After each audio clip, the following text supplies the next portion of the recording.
video is part of a series explaining the Samurai Shodown story. If you haven't seen the last episode, it's recommended you watch it first. For those who already have, please consider subscribing and sharing the video, that would greatly help the channel growing.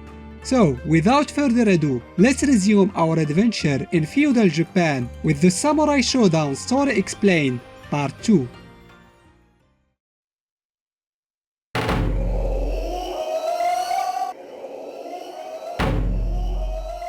The year 1788 was surely a busy year for our heroes.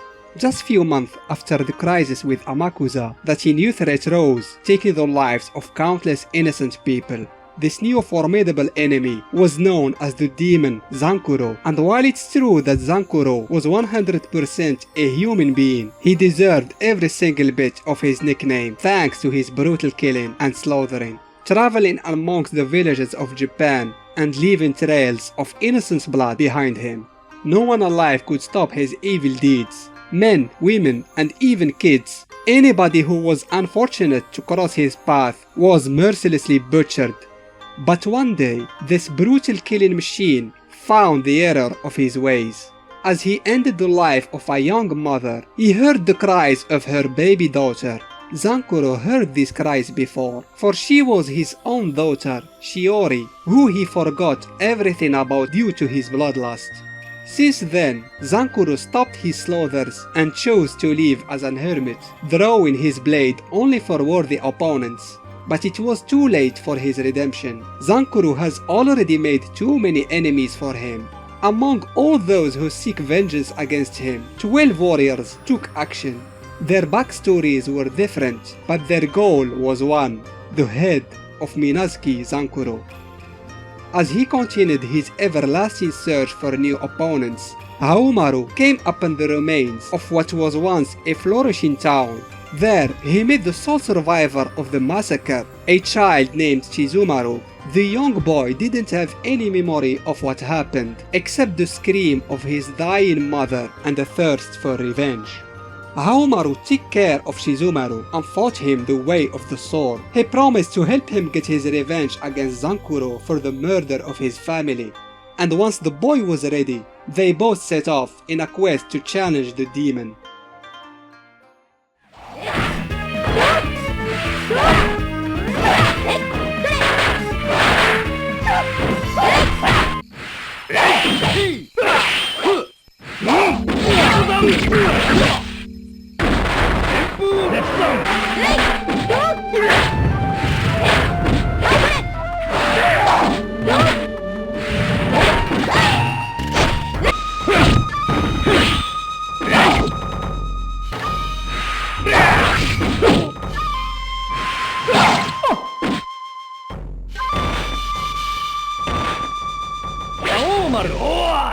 After encountering many opponents in the way, they finally reached Zankuro. Shizumaru provoked the demon into a duel, and after sensing the young swordsman's thirst for revenge, he accepted.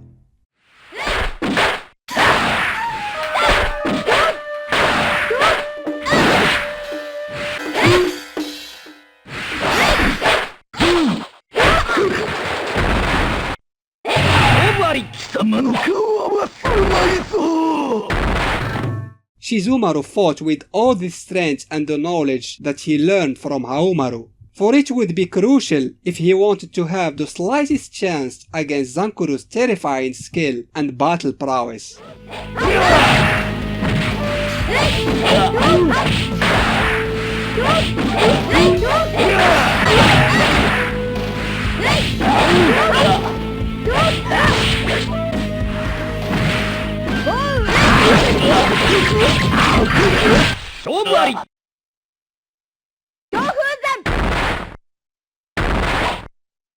At the end, victory went to Shizumaru.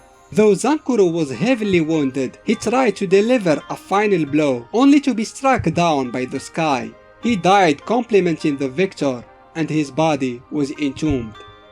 Yet death doesn't necessarily mean the end of the demon, for his story was far from over.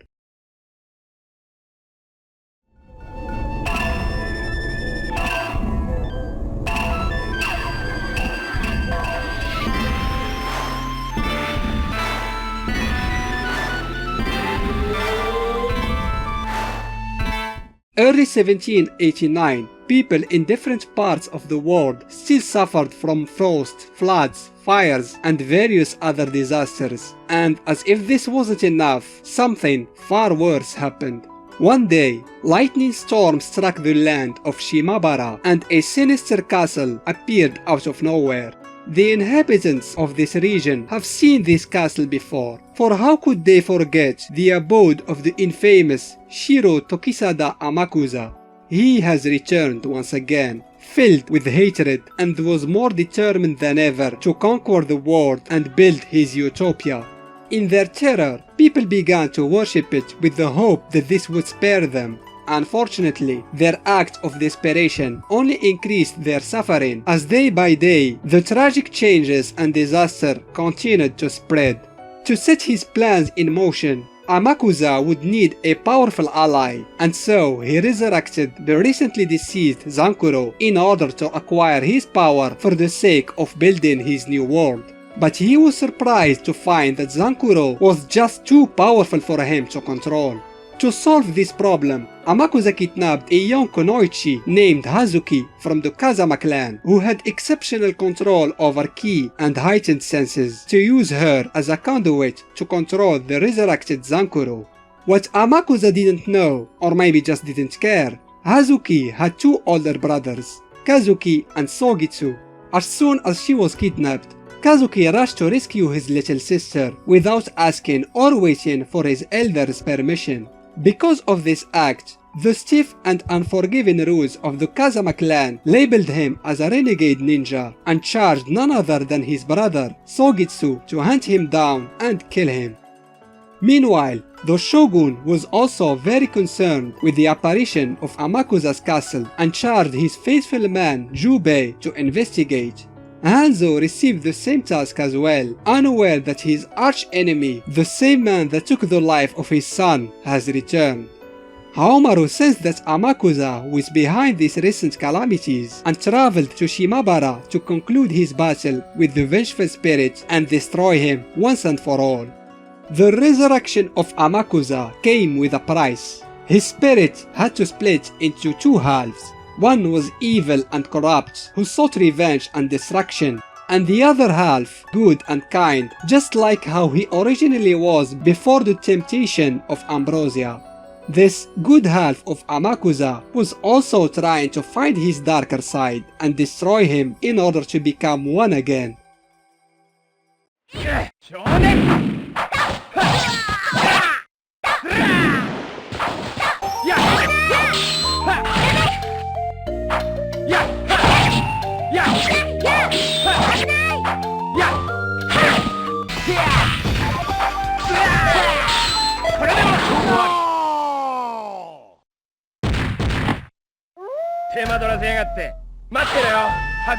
It was the Kazama brothers who made it first to Amakusa's castle. Kazuki went in and challenged its master, while Sogetsu stayed behind to deal with Zankuro.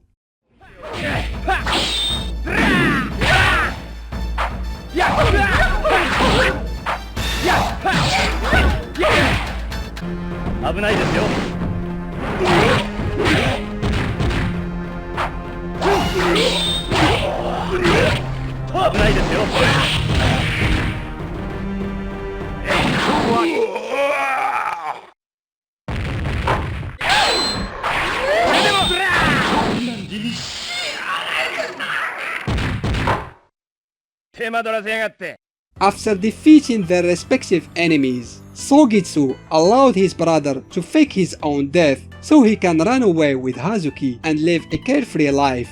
Later, he reported to his superiors that Kazuki has been taken care of.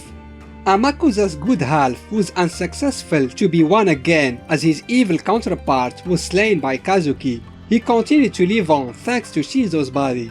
As for Haohmaru, he reached Shimabara too late and could no longer fight Amakusa. He stumbled on his rival, Genjuro, realizing that the red-headed samurai wasn't going to back up by simple words. Haohmaru had no choice but to accept the duel.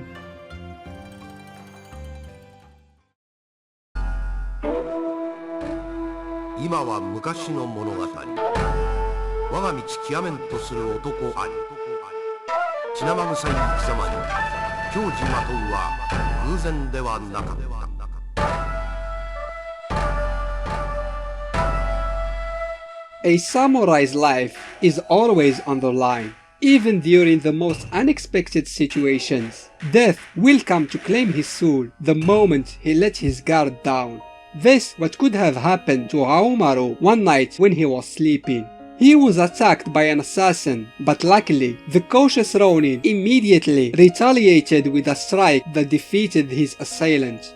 Before he died, the assassin gasped a final promise: "I'll have your soul one day." Ambrosia lives, or so he said. For Haohmaru, this man was clearly possessed by some evil force. Intrigued by what happened, he paid a visit to his old mentor and master. After relating this bizarre adventure with the assassin, Nikotin's face, which is always smiling even during combats, turned unusually grim. There was only one explication for this event: Mizuki has returned. 30 years ago, during his prime when he was a demon hunter, Nikotin had to deal with the demoness who was inadvertently awakened by Amakusa's power at this time. He traveled to the demon world, also known as the Makai, and challenged her, but he was easily defeated and barely escaped to the living world again. His encounter with Mizuki was so traumatizing that he abandoned his demon hunting career and chose to spend the rest of his life as a priest. Now, this same demon is back and she is after his pupil. Worried about his well-being, Nikotin ordered Haohmaru to forget what happened and to not get involved with demons. The young samurai pretended following his master's orders and drank with him that night to celebrate their reunion after a long separation. Once the old priest fell asleep, Haohmaru slipped out to embark on his next journey. His objective: defeating Rashojin Mizuki. But before he could reach her, he first had to deal with her henchmen. Mizuki was still trapped in the Makai and had to rely on others to attain her goal, which was the resurrection of her lord Ambrosia into the living world. She managed to recruit Earthquake by promising him gold and revived the creature known as Genan in return for his servitude. She also recruited Genjuro, but he betrayed her not too long later due to lack of interest. Unaware of all this, the kabuki dancer Kyoshiro was performing one of his dances when suddenly one of his assistants, after being possessed by Mizuki, attacked him while shouting, "The soul of your techniques are mine." Kyoshiro evaded the attack and had no choice but to kill his servant. He was not going to let this unfortunate event pass just like this, and so he set off to avenge his assistant. Meanwhile, the master ninja Hanzo learned that his son's soul was trapped in the Makai. Without hesitation, he began his own journey to save his son. On the other side of the planet, Charlotte, a noble French fencer who in the past helped Haohmaru during the crisis with Amakusa, commissioned a mural depicting their victory over him. But she was shocked when the artist's brush flew as if it was possessed and painted the form of a demon Charlotte had never seen before. Sensing that this mural was more of a prediction of a dark future, she traveled to Japan to investigate. After feeling that there was something wrong with the forest, Nakuru closed her eyes and tried to talk to nature as usual. But not only she couldn't hear anything, she felt the spirit of nature being sucked away into the demon world, and just like her friends, she set off to fulfill her duty as the nature protector.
Mizuki wasn't going to wait patiently for anybody to come to her and decided to take the initiative.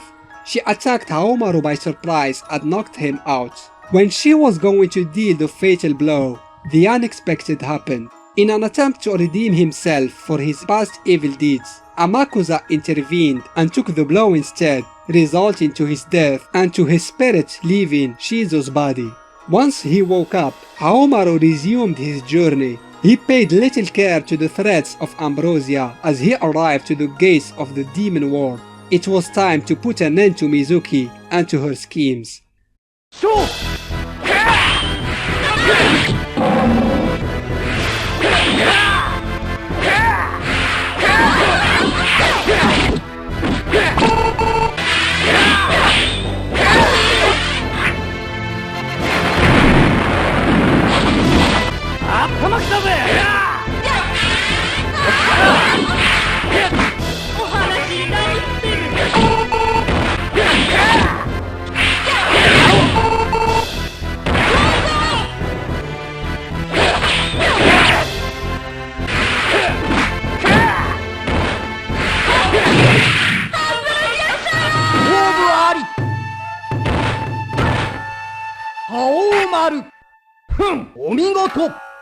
By far, Mizuki was the toughest opponent that he ever encountered. He barely managed to defeat and seal her for good with her master Ambrosia in the Makai, but not without receiving multiple injuries himself.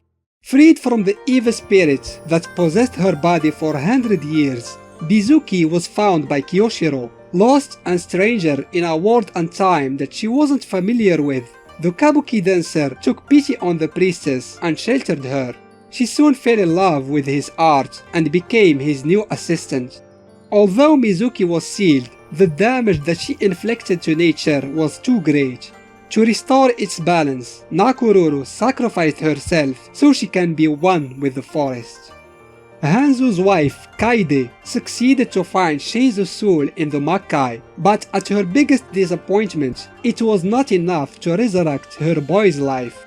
She had no choice but to sacrifice herself so she can link the body and the soul of her treasured son. At the end, the poor Hanzo had to lose someone dear to him anyway. With the death of Mizuki, Earthquake was disappointed for not having his promised gold. He decided to go to the demon world with his band and claim the treasure himself. And just when they entered the Makai, the entrance was sealed and they were never heard of again. Charlotte stumbled on Haohmaru, unconscious after his battle with Mizuki. She always admired him in secret, and when she wanted to approach him, his lover Oshizu came to the rescue, forcing Charlotte to run away. Few moments later, Genjuro found Haohmaru struggling to stand on his feet. He was going to finish him, but again, Oshizu came to the rescue and stopped him, arguing that he is not in a good shape for another battle. Following his own moral code, Genjuro agreed to spare Haohmaru's life for the time being.